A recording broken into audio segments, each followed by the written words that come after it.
Hoje nós vamos falar sobre crise. Mas será que é crise? Quais setores da economia, no momento de retração econômica, a crise pode gerar o que chamam de oportunidade? Será que isso é conversa só de filosofia, de psicólogo?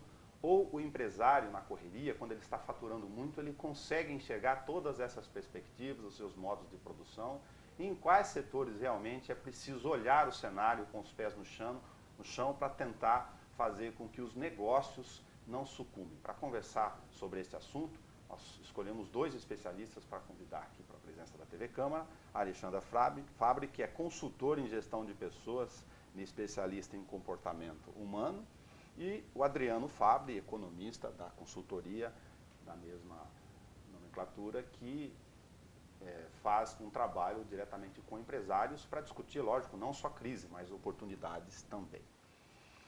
Adriano, agradecer a presença de você aqui. Vou começar pelo aspecto econômico. Primeiro, pedir uma visão sua sobre essa questão do cenário. Se a gente for folhear os jornais e se basear apenas no patamar da pauta dos noticiários de TV e rádio no dia a dia, os números não são positivos em vários desses elementos. Mas o que a gente considera como efeito de crise aqui para o empresário, para o empreendedor?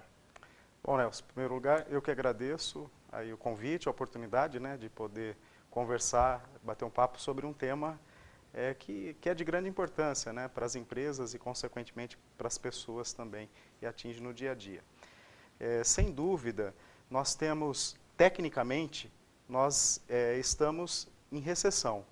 A economia tem uma previsão, não a do governo, mas as outras previsões, são que a economia, esse ano, ela decresça, ou seja, que ela se reduza o volume de atividade em 1%. Então, isso, tecnicamente, é uma recessão. E ainda, o ano passado, nós tivemos também um cenário que a economia não cresceu. Então, a nossa economia está parada desde o começo de 2014. Então, isso, tecnicamente, é um quadro de dificuldade. Ao mesmo tempo, se percebe que isso, ou melhor, ao mesmo tempo, isso é uma média do que está acontecendo na economia. Então, aí está a grande questão.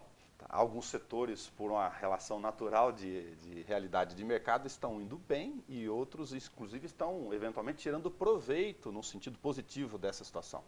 Sem dúvida.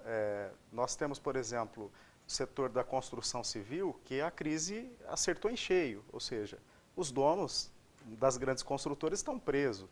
Essas empresas perderam crédito bancário, então esse segmento parou. Nós temos o setor sucroalcooleiro, que sofreu muito nos últimos anos com a política econômica do governo de tentar segurar a inflação dentro da meta, segurando o setor energético como um todo. Então nós temos realmente setores que a crise acertou em cheio. E aí, se de repente eu tenho uma indústria metalúrgica que fornece para produção de máquinas rodoviárias, máquinas da construção civil, a minha empresa foi afetada em cheio e eu não tenho muito o que fazer porque eu sou um terceirizado de quem está vendendo. Agora, por outro lado, você tem setores como o da tecnologia que tem uma previsão de crescer 20% esse ano.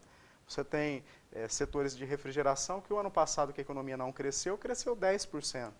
Então, o que está acontecendo, o que a gente vê, essa economia parada ou caindo aí 1%, é o que está acontecendo na média. E aí que surgem as oportunidades e as possibilidades da gente ter uma visão diferente sobre a crise. Alexandra, quais os sentimentos que são despertados nas pessoas em relação a essa questão de aumentar o efeito de crise ou não? Eu brinco, né, Nelson, que existe duas crises, né? A real, né, essa recessão que o Adriano acabou de colocar, e a psicológica, né? Porque os sentimentos que são despertados, né, quando você abre os jornais, você assiste a TV, enfim, existe algo real sim, que a gente não pode negar, que o Adriano acabou de relatar. Mas junto com essa situação real, existem sentimentos como medo, como insegurança, né, do empresário, das lideranças, e que normalmente paralisa. Eu faço aquela brincadeira, às vezes, nem sempre você tenha o dinheiro que você teria para comprar o sapato e a calça, né? Mas você, de repente, tem o dinheiro para comprar pelo menos o sapato, porque não está tão sério assim. Mas o medo de que o mês que vem possa piorar, né, ou perder meu emprego, ou enfim, a situação piorar, eu não compro nem o meu sapato. E todo mundo pensando assim, a gente tem uma paralisação. Então, por isso que eu brinco que é uma junto, a pior é a crise psicológica. Nossa, eu não sei o que vai ser depois, esse medo, essa insegurança. Então, todo mundo segura, a economia para mais ainda, não gira, e tem a explicação mais econômica da situação, mas que o sentimento leva a piorar a situação, com certeza. Eu estou usando muito o paradoxo aqui, às vezes nem é paradoxo de oportunidade em relação à questão da crise. Do ponto de vista de vocês, especializados em consultoria, essa questão do medo, em algum grau, se transforma em oportunidade, na medida em que vocês estão conversando com empresários que estão tentando buscar especialistas para dizer, espera lá, qual é a minha situação e o que eu faço? Eu estou meio perdido nessa situação. Neste patamar, ia colocar o sentimento do noticiário em relação à participação do governo. Você falou sobre os indicadores realmente estão ruins, ora a gente usa o sinônimo de retração, ora de estagnação, enfim, apenas para tentar, cada qual em seu horizonte, minimizar ou maximizar essa questão do conceito. E aí vem a atribuição do cenário internacional, Adriana. Em que ponto, ou até que ponto, a chamada crise internacional tem a ver com o que nós estamos conversando? Olha, Nelson, ainda que o governo argumente, né, que o que a gente está vivendo aqui é um reflexo do que está acontecendo na economia internacional, isso não é verdadeiro. Tá? A economia mundial deve crescer esse ano mais de 3%, enquanto a economia brasileira vai encolher em 1%. Então, os Estados Unidos, por exemplo, que não vinha crescendo, deve crescer mais de 3%. Então, essa justificativa não cabe mais nesse governo. Desculpa, nesse momento, ainda que o governo ainda use isso para justificar os ajustes fiscais que ele tem feito, né, para resolver problemas da política econômica, e atribua a culpa à crise internacional. A culpa é do modelo de política econômica que foi adotado anteriormente, em que não houve a devida responsabilidade nos ajustes em momentos passados. Colocar a questão de uma bronca do consumidor no dia a dia, exatamente nesse momento que a gente está gravando aqui, de sentimento quando está assistindo o noticiário. Estou emprestando aquilo que eu estou ouvindo lá na rua para o nosso bate-papo. As pessoas estão cobrando que o governo apresente a sua conta. Não essa conta dos 70 bilhões do Ministério da Fazenda, onde ele está sendo obrigado a cortar investimentos, de um lado porque aumentou muito os gastos, enfim, e a discussão sobre a eficiência da máquina pública.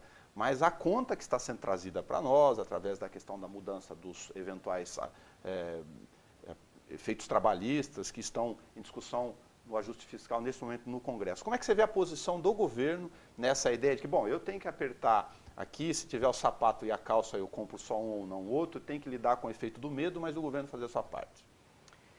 O governo, ele tem feito agora esses ajustes, que é fazer a lição de casa, ou seja, ele está fazendo a parte dele. O problema é que ele começou isso muito tarde. E quando eu não pago uma conta em dia, essa conta vem normalmente com juros, com multa e com correção. Então, se esses ajustes tivessem sido feitos lá atrás, nós teríamos um prejuízo econômico e social muito menor hoje.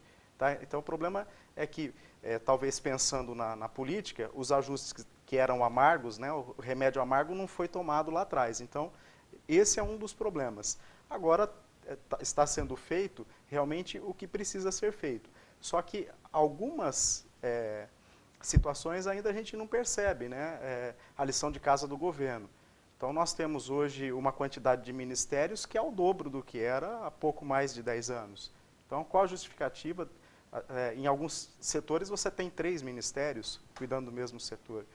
Então, isso me parece mais uma arrumação política do que uma necessidade organizacional do governo. Você falou uma palavra-chave para as relações no dia a dia, que é o efeito do medo. Sim. Como é a percepção que a gente estava conversando em relação ao empresário. O que você tem ouvido dos empresários na tentativa dele e na capacidade dele também, dentro do negócio, de conseguir enxergar qual é a situação dele, qual é o espelho do seu negócio e onde, eventualmente, para ele, a maré não está realmente boa ou onde tem algumas oportunidades ou outro cenário?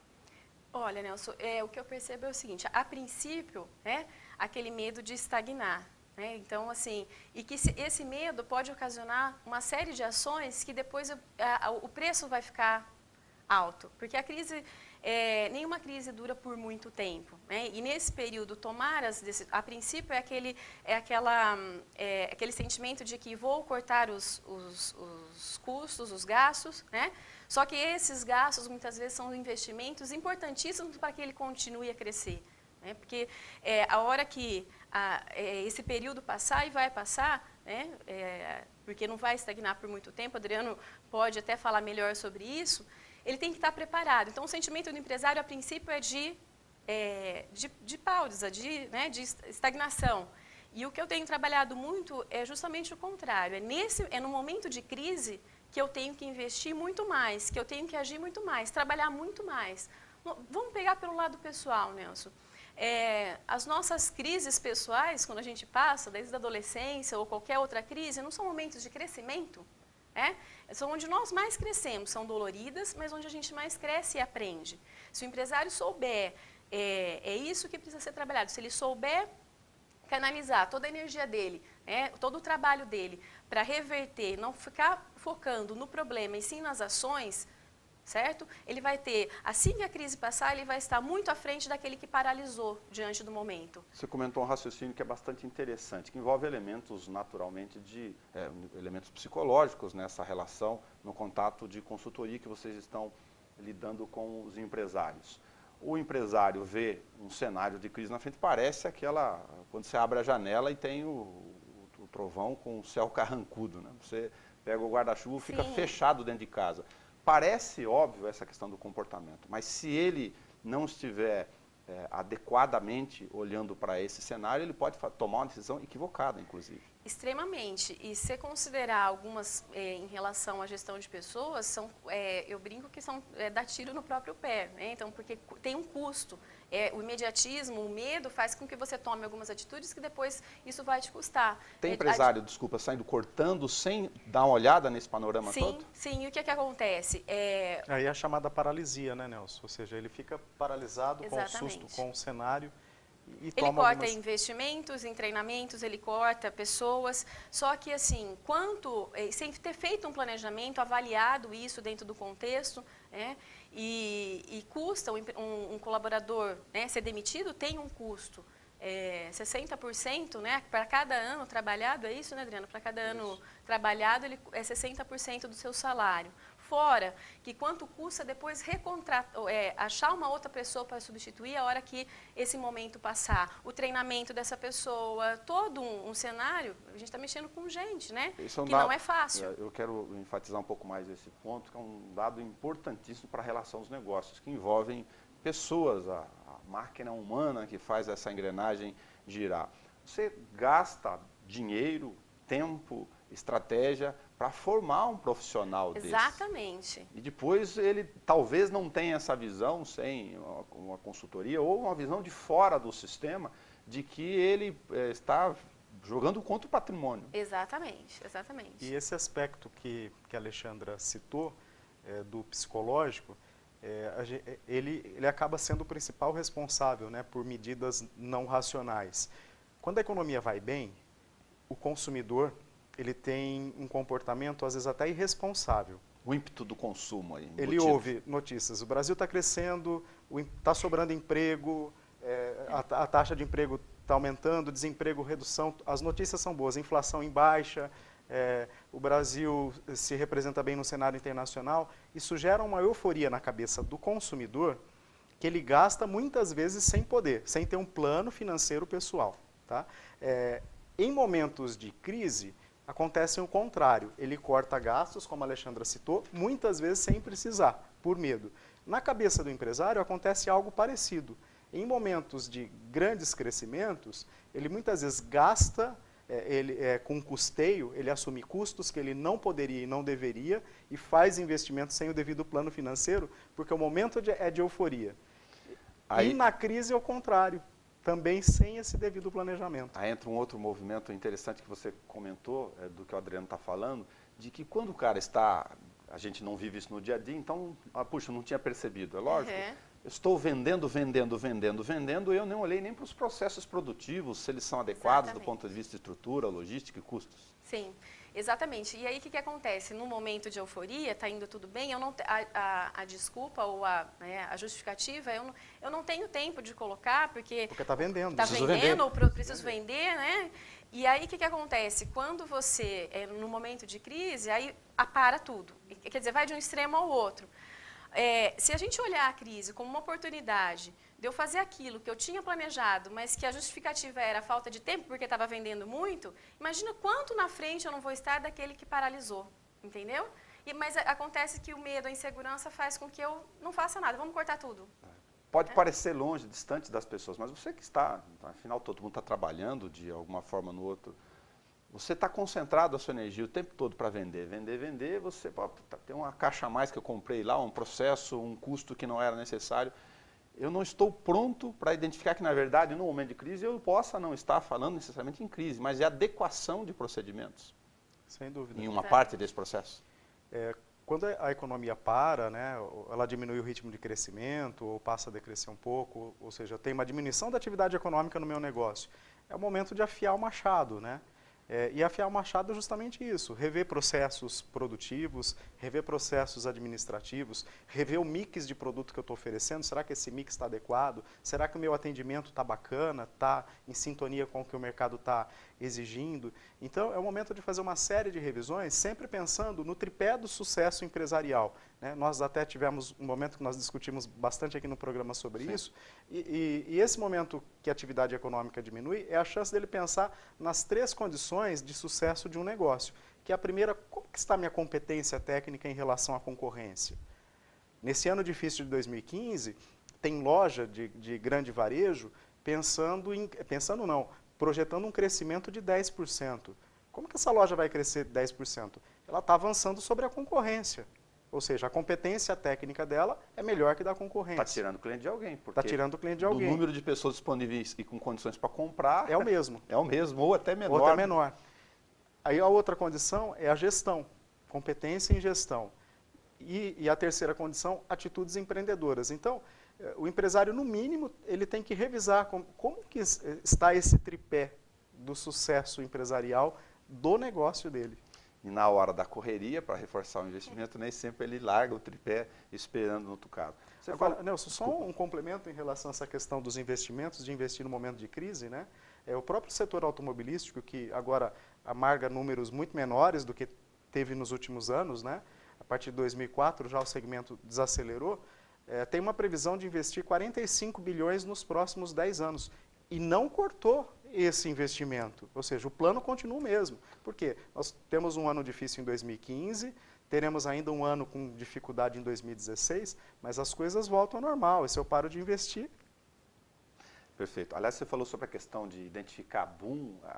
Na economia, aí para ajudar o conceito das pessoas, não é absoluto, então, essa relação do dia a dia na hora de identificar o cenário. É bastante visível aquilo que é produto de crise, no sentido de uma diversidade de fatores, e aquilo que é estagnação ou momento de redução de vendas por uma outra situação. Então, quer dizer que se a gente for olhar só o número cru, nominal, nós não temos todos esses fatores para analisar. Aí você citou a construção civil, eu fui fazer uma pesquisa em cartório de imóveis, e vou colocar aqui na nossa roda, e imobiliárias.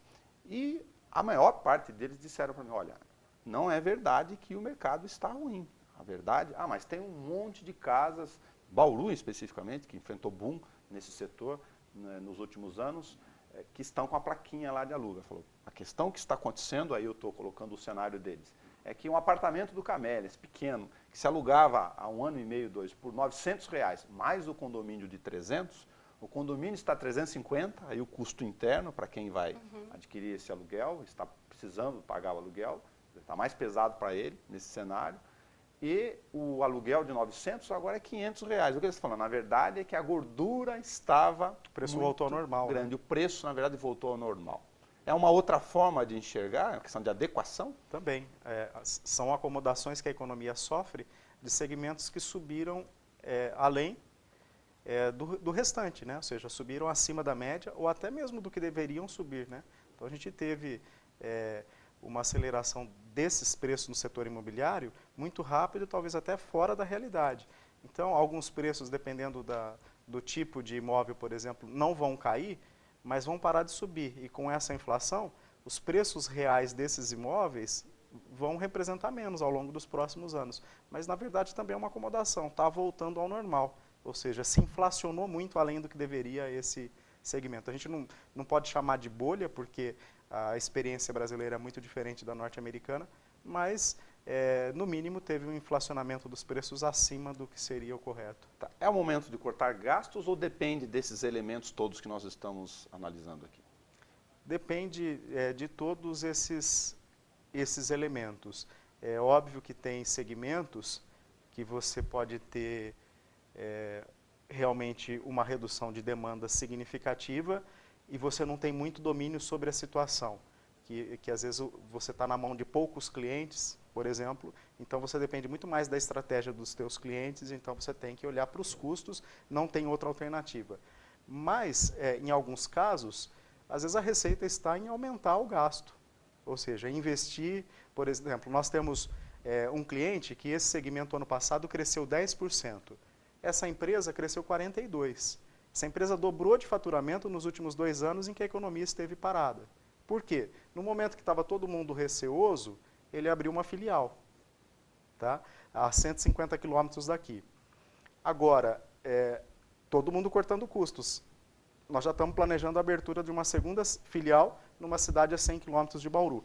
Então, agora, ele cresce, mas isso é fruto das decisões estratégicas ou é do mercado? É muito mais interno, como ele está olhando. Se o tripé dele estiver ajustado, Exatamente. ele consegue fazer expansão, Sim. em cima do erro do outro. Em cima Sim. do erro do outro. O setor moveleiro também é um setor que agora, com a população endividada, né, também está enfrentando dificuldades. Também nós temos clientes no setor moveleiro que está crescendo muito acima da média do setor. Por quê? O produto é bom e a estratégia dele é diferente. Então, dentro da condição gestão, né, Sim. que eu citei, o fator estratégia é preponderante nos resultados que ele vai ter daqui para frente.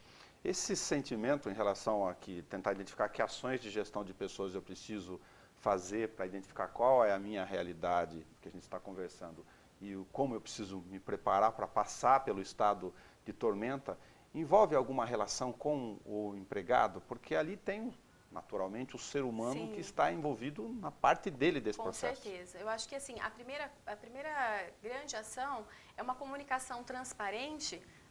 Olha, esse é o cenário mesmo, mas aí você tem que deixar o medo, a liderança tem que, o empresário tem que deixar o medo de lado e colocar os pés no chão, o que realmente está acontecendo e o que pode afetar o nosso setor. A realidade, sabe, é comunicar. E comunicar mesmo, de perto, com as equipes, não só comunicar lá no quadro de avisos, não, é aquela comunicação, olha, nós estamos nessa situação sim, não dá para negar. Presencial. Isso, presencial mesmo, mas não é momento de paralisar, é momento de rever estratégias, e isso vem muito o papel do líder, o papel da liderança, a maturidade e o equilíbrio emocional do líder para passar a confiança para a equipe. Olha, o setor está assim, nacionalmente, estamos passando por esse momento, mas é um momento que nós vamos rever e recriar, e investir em outras estratégias e vamos continuar. Esse lado de que estamos juntos e vamos só traçar uma nova rota, né, para o caminho, é essencial para não abalar os ânimos, a motivação do colaborador e até o empenho dele. Você vê, ela falou de estratégia, eu falei de estratégia. O empresário brasileiro ele gasta menos de 1 hora por mês discutindo estratégia. Pouco. Aí eu vou falar de comportamento. No meio da crise, isso não é conversa fiada, é de o cara tentar identificar, Exatamente. revisão da forma dele, inclusive como empresário de lidar com esses negócios. Né? Sem dúvida. Nós temos case de empresário que atendia tinha 500 clientes no Brasil todo. Puxa, mas o custo está muito alto, está pulverizando, está tentando vender para grandes redes. Então, ou seja, está naquela briga de preço. Revisamos a estratégia, hoje essa empresa ela atende 50 clientes, tá? No estado de São Paulo, e ela fidelizou, ela não quer mais nem a rede, nem o cara muito grande, e também nem o varejista muito pequeno. Ele focou num cliente de porte médio. Então, assim, O que aconteceu? Ele fidelizou com aquele cliente. Naquela cidade só tem o produto dele naquele ponto de venda. Hoje ele vende 50% a mais do que ele vendia para 500 clientes com apenas 50. Isso não é estratégia? Exemplo clássico de cuidar dos tripés da estratégia para gerar oportunidade. Vou tocar na ferida da questão do perfil do empresário, dos empresários que lidam só com memorando, passam as informações para o memorando, olham lá dentro do escritório com menos de 1 hora do seu tempo, como o Adriano comentou, as suas estratégias ao longo do seu negócio e por isso acabam fazendo gestão com as pessoas por papel, como Sim. se a circular interna fosse passar a dimensão e a tranquilidade desse cenário. Sim, isso infelizmente é comum, né? Mas jamais deve ocorrer, porque principalmente no momento que o sentimento é de insegurança, de medo, de uma série de coisas, você tem que estar ali presencialmente, ou o olho no olho, o contato, é ouvir essas inseguranças, porque ele vai vir com as reclamações e a liderança tem que estar equilibrada o suficiente para dizer, olha, tudo bem, não está dando para ir para esse caminho, nós vamos rever, nós vamos, enfim, dizer que ele está junto com a equipe. Eu brinco com os meus clientes, eu falo assim, vocês vão passar para a equipe a seguinte, com as lideranças, né? A crise existe para os outros, para nós não. Esse é o sentimento que tem que predominar dentro da empresa.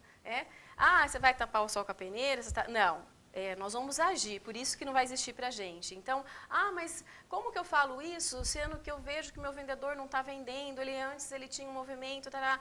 Bom, ele não está vendendo, certo? Antes o cliente vinha com maior facilidade. Então, e aquelas ideias que às vezes dá e no dia a dia você fala, uma outra hora a gente pensa sobre isso.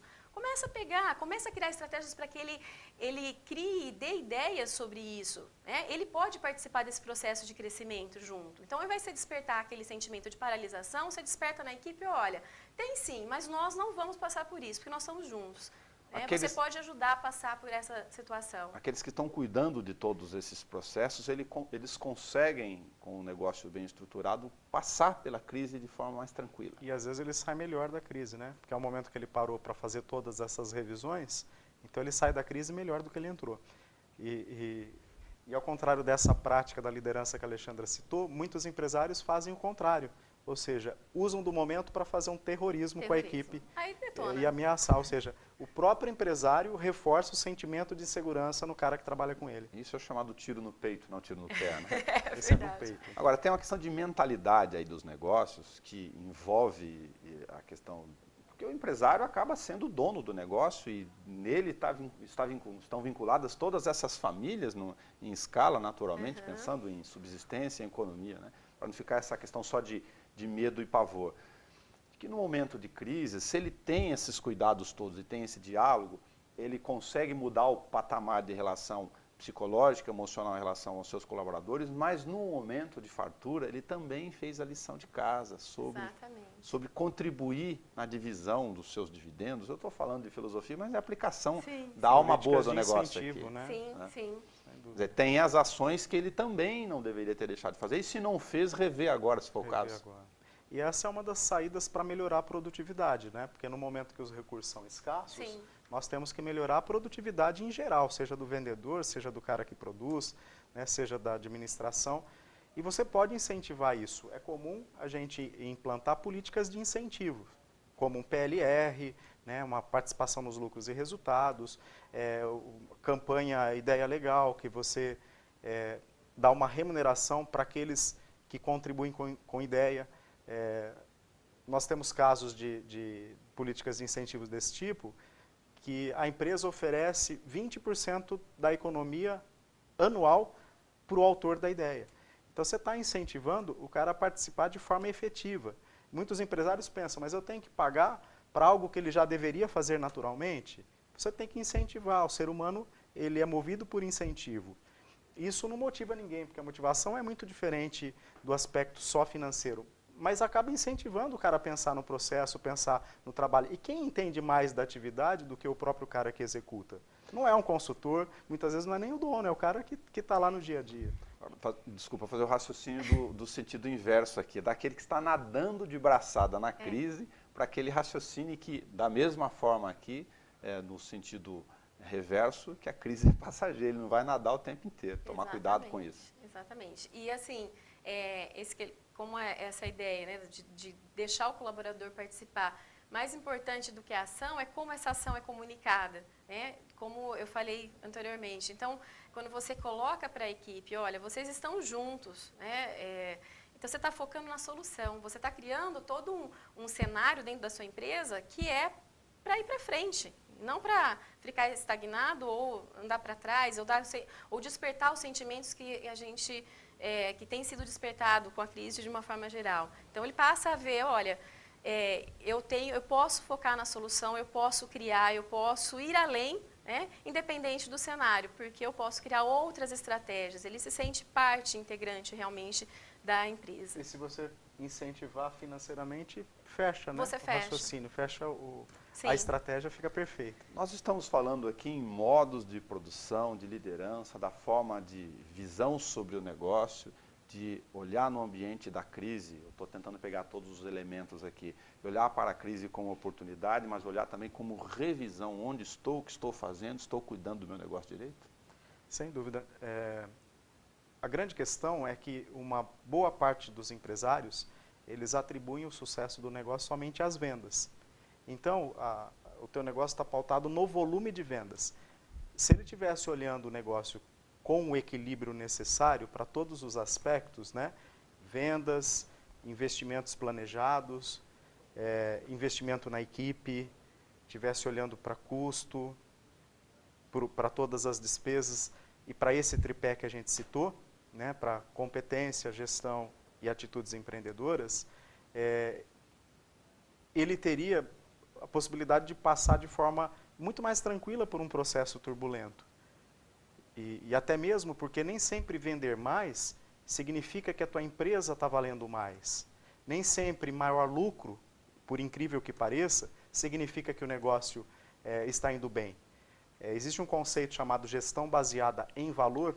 O valor que eu me refiro aqui é o valor da empresa, o valor do negócio, se eu fosse colocá-la à venda, que eu posso ter uma situação de aumento de vendas, aumento de lucro e o meu negócio valer menos. Como assim? Se esse lucro ele for menor do que o custo de todo o capital que eu tenho investido aqui, eu estou destruindo o valor ao contrário de criar valor para o meu negócio. E aí no momento de desaceleração, eu não posso pensar nessa dinâmica operacional e muitas vezes com menor volume de vendas, manter o valor do meu negócio. Vou agradecer a presença de vocês aqui para esse bate-papo e colocar, por fim, uma questão prática do dia a dia. Eu fui comer um lanche com um empresário conhecido da cidade, ele tinha uma portinha há 20 anos. E hoje ele tem uma rede com alguns lugares, inclusive fora de Bauru. Ele só pediu para não dizer o nome, mas é da área de alimentação, especificamente em lanches. E ele está num ponto da cidade, vendendo muito bem, com uma retração natural, que as pessoas estão tentando comer mais em casa, um efeito do que a gente comentou aqui, né, tentando minimizar e a família inteira e gastar R$100 para comer 3 pessoas, 3 lanches com refrigerante, enfim. Mas ele abriu um negócio na Zona Sul, na mesma área de alimentação. E no bate-papo, para fechar o nosso encontro aqui, o colega dele, de um outro ramo, falou: você é maluco? Você é louco? Você está dobrando o teu custo, porque ele está alugando, inclusive, outro imóvel, o originário dele, onde ele nasceu, é próprio. Ele falou: não, eu fiz uma análise, juntei consultoria, fui olhar o mercado e coloquei o meu ponto de vista. Eu analisei o seguinte: eu não consigo atingir os clientes de classe A e B onde eu estou. Eles não estão se deslocando de lá para cá. Então, eu identifiquei aqui, na minha conta, uma oportunidade de atingir um público que, no meu lugar de origem, onde eu continuo vendendo bem, o negócio está num patamar sustentável, numa nova realidade, é verdade, mas eu não conseguia vender para esse público. Por isso é que eu abri lá. Então, está fazendo algo diferente, né? A gente tem até um exemplo dentro do próprio setor automobilístico, que agora caíram as vendas de veículos. Tem carro que é lançamento que está com fila de espera de 120, 90 dias a 120 dias para entregar. Por quê? Porque a montadora conseguiu fazer algo diferente do que existe no mercado. E as oportunidades passam muito pela capacitação da equipe. Recentemente, fazendo test drive num carro, eu perguntei para a vendedora que me acompanhava no trajeto qual era a autonomia do carro. Ela não sabia o que era autonomia. Aí eu perguntei qual que era 0 a 100. Ela não me soube responder. Aí eu perguntei qual que era a velocidade final. Ela falou, uns 160. Eu já tinha uns 160. E eu já tinha lido na ficha técnica que era 192. Eu falei, olha, eu acho que é mais de 190. Ela falou, mas por quê? Você anda tudo isso? Ela precisa de reciclagem e capacitação, independente de ser crise ou bonança. E aí depois reclama que não vende. E é uma das coisas que mais o empresário corta é o treinamento, a capacitação e onde mais deveria investir nesse momento. Nesse momento. Sim. Aliás, na área de serviço, só para fechar aqui, é uma dificuldade gigantesca do empresariado, vocês estão enfrentando isso lá, de encontrar mão de obra qualificada. Sim. E aí qual a oportunidade? Capacitar. Né? E na área de pessoas, aí é a oportunidade que está presente para quem correu atrás, se preparou. Com certeza. Muito obrigado. Então a gente conversou sobre crise, sobre a questão da retração econômica e que o cenário não dura para sempre, né? Como toda tormenta e toda tempestade. Uma hora ela passa. O problema é como você lida com ela, como você se prepara, revê os seus horizontes e se sente preparado para enfrentar a fase de bonança, do sol aberto que vem logo em seguida.